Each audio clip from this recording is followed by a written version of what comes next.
This Saturday, we celebrate the Solemnity of All Saints, a celebration of the highest rank as we honor all men and women who have entered heaven, with a special emphasis on those who the Church has canonized as saints.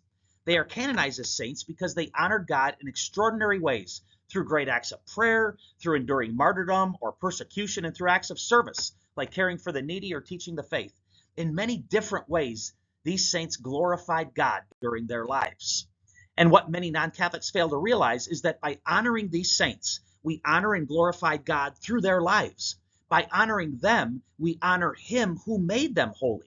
Only by the grace of God were they able to perform such great acts of faith and perseverance. We celebrate their amazing cooperation with that grace, which is grace. Honoring the saints also becomes an invitation to each one of us to strive after the holiness that they attain.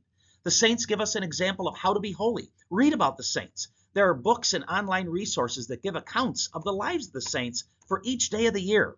Have them be your examples, your mentors, as you strive for the holiness that will one day make you a saint as well.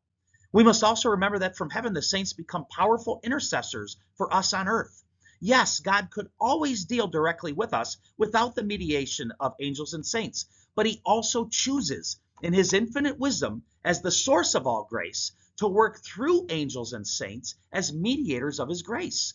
For that reason, we should rely upon their intercession. Doing so is an act of faith by which we profess our belief in God, as He uses the angels and saints as His instruments of grace.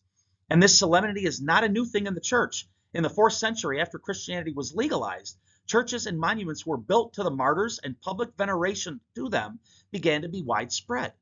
Churches were built over their graves and became places of pilgrimage and prayer. In 609, Pope Boniface IV turned the Pantheon in Rome, a former pagan temple, into a church dedicated to the Blessed Virgin Mary and all martyrs.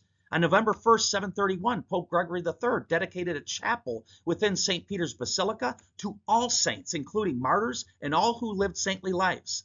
In 844, Pope Gregory IV extended the November 1st celebration of All Saints to the entire Church. As always, history is on the side of the Catholic Church. As we honor all the saints in heaven today, remember that you are called to be one too. How much are you willing to do to suffer for the glory of God? Don't settle. Become profoundly holy. Seek Jesus. Follow Jesus. Pray for the intercession of the saints that you may reach your destined level of holiness. Do everything you can to become the extraordinary saint God wants you to become. All the saints in heaven, pray for us.